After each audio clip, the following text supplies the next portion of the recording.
Hey guys, Godzilla51 here, and finally we are here to the Heisei series. A little backstory. The Heisei series is inspired, I'd say, by real-life events, just like the real-life events back in 1954 that started the Showa series. Mainly the Cold War between the United States and the Soviet Union. While all this was happening, the feelings were the same that were back then, and TOHO decided it was time to bring Godzilla back. And what did we get? We got Gojira. English translation, Godzilla, also known as The Return of Godzilla. Here in the States, it was known as Godzilla 1985. We'll get into that later. So, our film begins out at sea, aboard a ship called the Yahata Maru,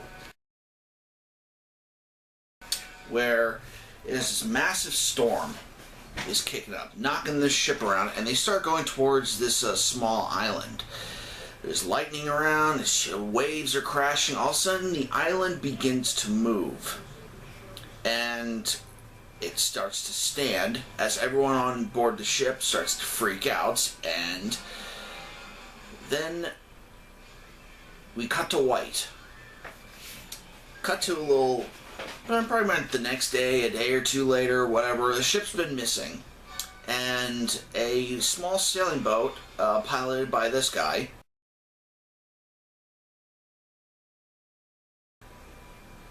is a reporter, and he's been hunting after the Ahamaru in this, but maybe it's been just a day, because if he's out there in this little boat, then I'm sure it would have taken him a while. You know, whatever. He goes aboard the ship, and he sees death everywhere.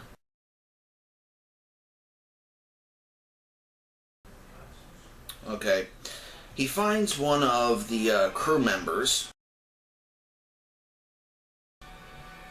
who's actually, you know, a little worse for wear, and we hear this gurgling sound come around, and there's this massive sea louse, or lice, or what I thought lice was plural, but whatever. He battles with it, but the sleeping crew member wakes up and helps kill the thing. Cut to up on board the, the deck. And Goro is patching up Kenny, and he's, asking, "Oh, did the sea lice do that?" Like, no, it was something bigger. It was a monster and stuff like that. The maritime police come and they pick up Kenny, and they bring him off to be questioned later, as Maki wants to, he wants to, "Oh, I found the ship. Oh, this is a big scoop and everything," but okay. We cut back to Japan, and we see that Kenny is in a, not really a detainment center, but more like an isolation center, being taken care of.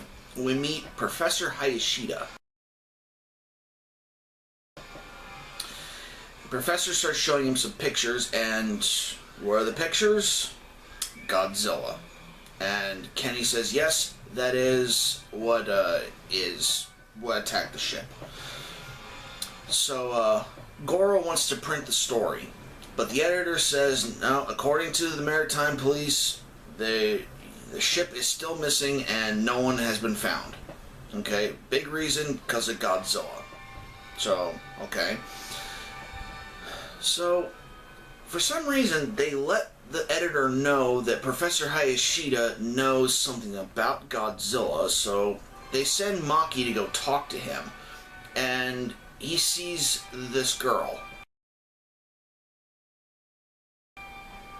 Yeah, this is the sister, Naoko, and Maki, or Goro, no, his full name's Maki Goro.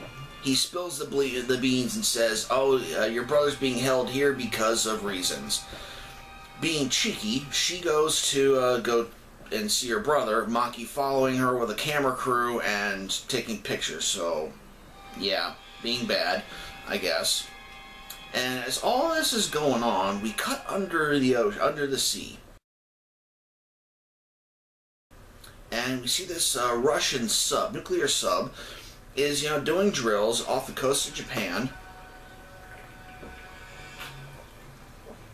When they start to see that there's something on their radar, not able to hear any engine sounds or anything, they roar out that it's a sub. They think it's the Americans actually, but it's not.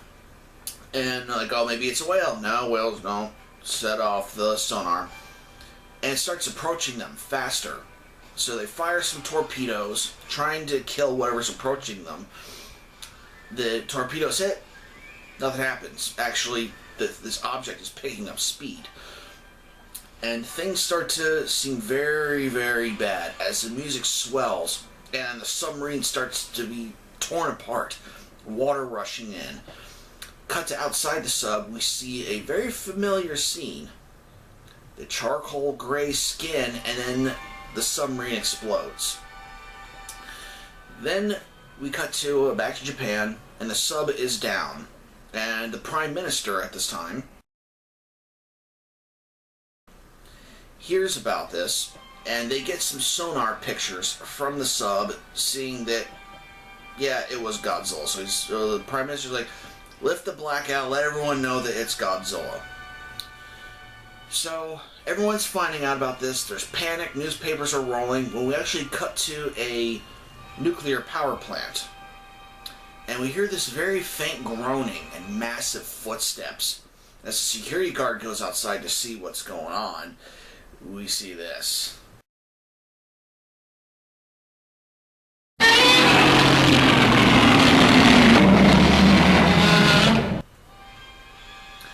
Godzilla has arrived, and he has gotten quite the makeover, making him look more like he did back in 1954, although updating the suit as well, and giving him more a traditional roar, not really the Showa roar, but the 1954 roar, but they amped it up, so it's just, whew. So Godzilla is stomping around on this nuclear power plant. And Professor Hayashida, Goro, and the brother, Kenny, they go with a thermal camera, regular camera, and they're watching Godzilla do his thing. And we learned something very interesting about Godzilla. What he eats. What does a monster this size eat? Well, it was said that he eats whales. And he does. Alright, I've seen plenty of documentation that he eats whales, but also he eats nuclear energy. How does he do that? He began ripping open the reactor and actually started, absorbing all the nuclear energy from this radioactive tower-looking thing inside of it. I'm not a nuclear engineer, I don't know what it was, but I know that was a reactor. Okay, so that was a cooling tower, but he was drinking from the reactor.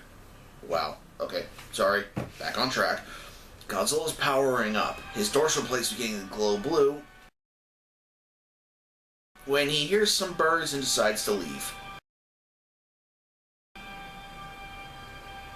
Okay.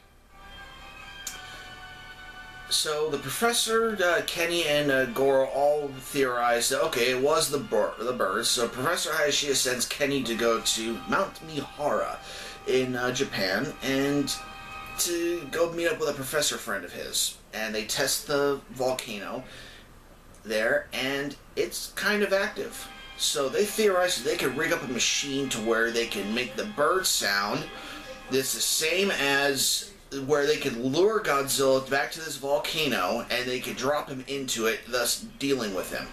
Professor Hayashi is saying that he's not going to kill Godzilla, it's only going to imprison him, because he doesn't feel that Godzilla should be destroyed, that he's there for a reason. So the Japanese government says, okay, we'll consider it, keep working on it, but we have this other thing called the Super X attack plane. What's that? We'll get into that later. When the probably second biggest scene of the film comes up, where, well, as far as the biggest human scene comes up. See, the thing about this film is that it delves into a lot of how the humans are feeling with Godzilla, with the United States and the Soviet Union, with the Cold War and everything, where we actually have representatives from the United States and the Soviet Union come to Japan And they're speaking with the Prime Minister saying, Mr. Prime Minister, Godzilla attacks again, you must let us use nuclear weapons. The Soviet Union saying the same thing. I don't speak Russian at all. Alright, please don't ask me to. And saying they have this mini nuke. And it's only like half the size of Hiroshima and Nagasaki. Okay, it's only about half the size. It'll be a very small, minimal blast. And Japan has nothing to worry about. Okay?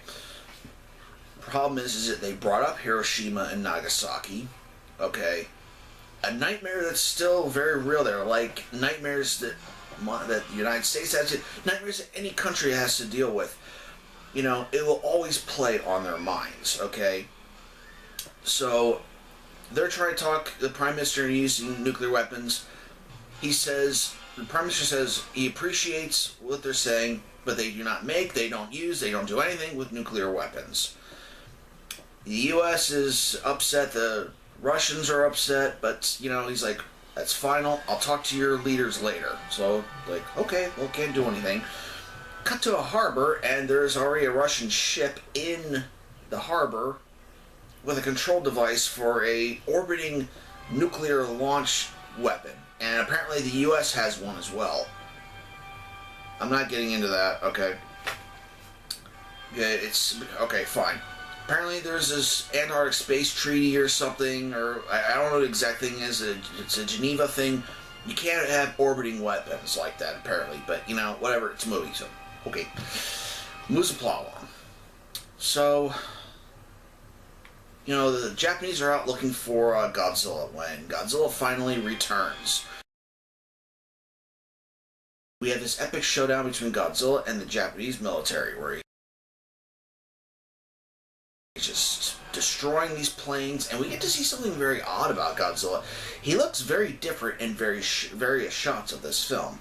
You see their suitmation, but also they built a 16-foot tall animatronic Godzilla, codenamed Cybot.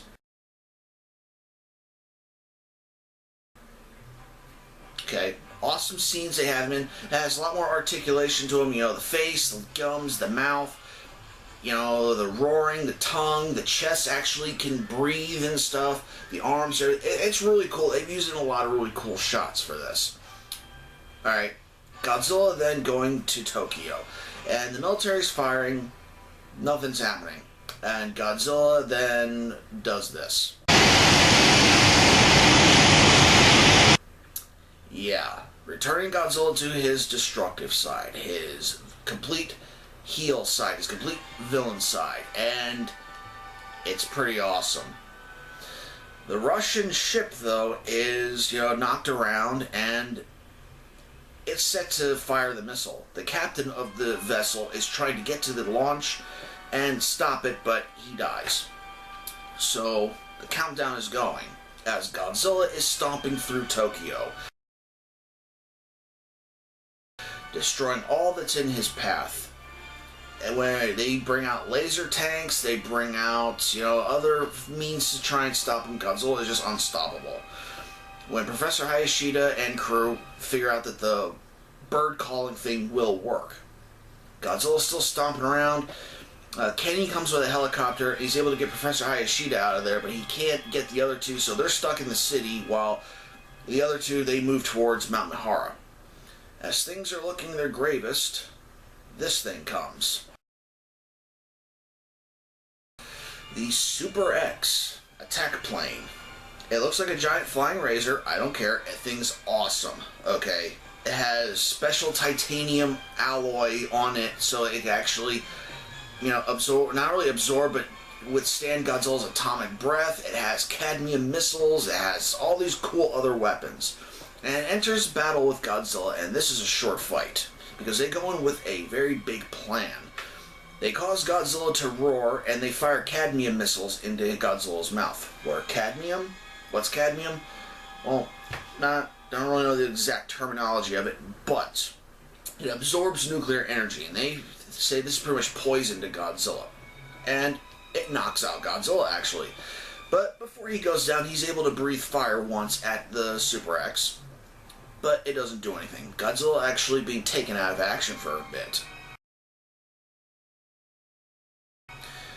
When the Russian missile is fired, it's only a half hour till detonation.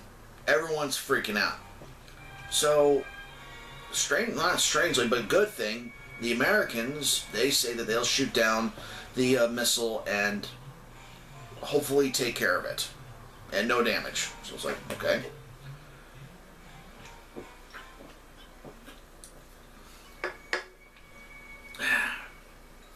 Tensions are high.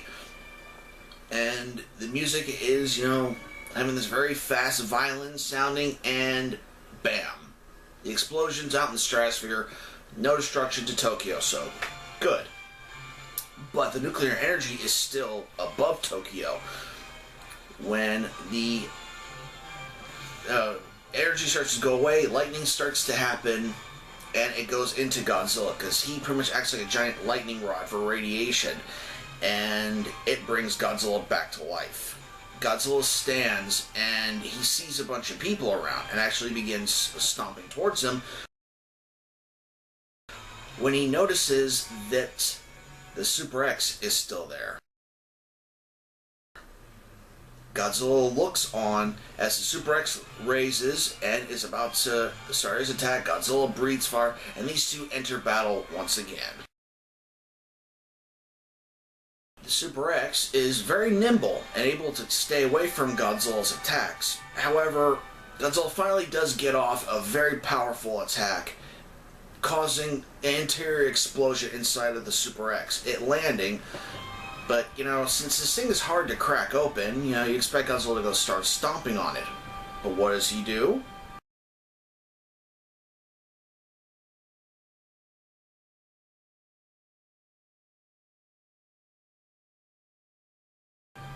Yes, he pushes an entire building on top of it. Yes. Goro and Naoko actually escaping the building that they were in, and meeting a lovable homeless guy, who actually was an earlier scene in the film. Very funny scene. He went into this hotel, he's eating a bunch of food, and Godzilla, they have this little banter back and forth. It's really funny, okay? People like to say the Heisei series doesn't have any humor, and I thought that scene was really funny. But then Godzilla sees Naoko, Goro, and the homeless guy.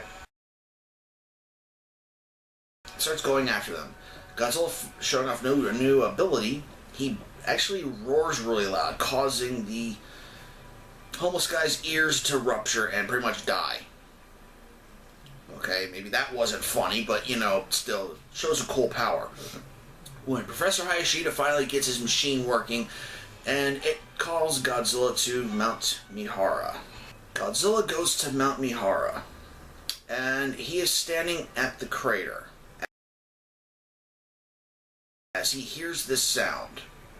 And this is where I have a little problem with the ending.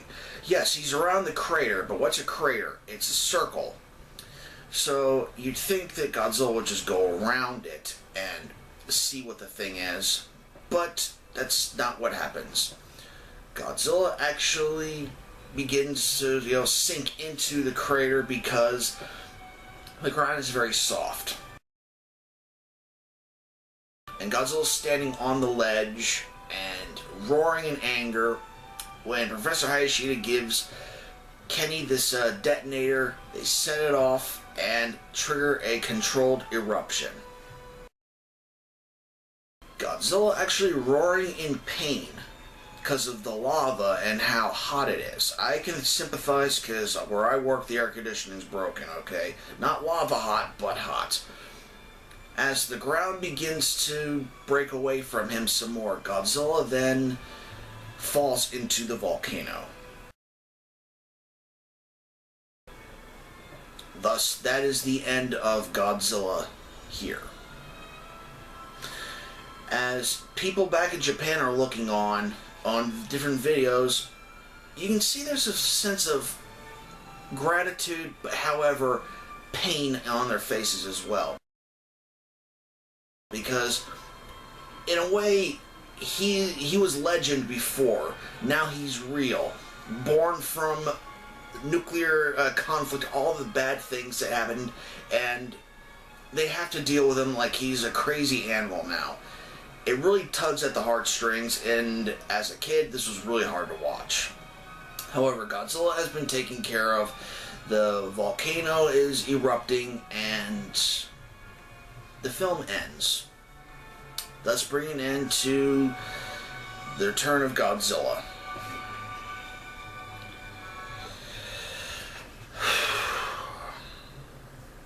Was it good for you? Sorry this review is long, but there was a lot going on in this film. Now, this is the Japanese version. I'll be going over the American version next time. But the music is awesome to this film. The acting is awesome. Everyone is awesome in this film. Okay, most of all, Godzilla is back to his original form and is just stomping around doing everything that he should be doing, just being an absolute terror. Now, I do like him being the anti-hero, but in this film it works where he is just a straight up villain. The miniatures they use for the cities are just breathtaking. Everything looks so realistic in this one. Now, the miniatures in the Showa series, yes, they did look great. However, so much more care and so much more time was put into these miniatures, especially this scene. Yeah, Godzilla is surrounded by buildings all around him, and it's just the amount of work they must have had to do to put into that. The human drama to this film is what made this film even more than what it already was.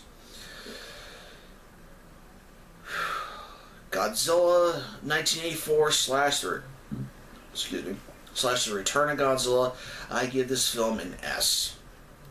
Mainly this version of The Return of Godzilla that I got off of Amazon. I'll put a link in the description where you can get it as well. It is expensive. There isn't an English dub to it. Only Japanese, only English subtitles, Japanese language. After the film is over, there is a making of Godzilla, The Return of Godzilla afterwards. And you get to see all the cool stuff. They actually constructed a gigantic foot to stomp down to where humans can interact with it, so to make it look they're closer to Godzilla as well.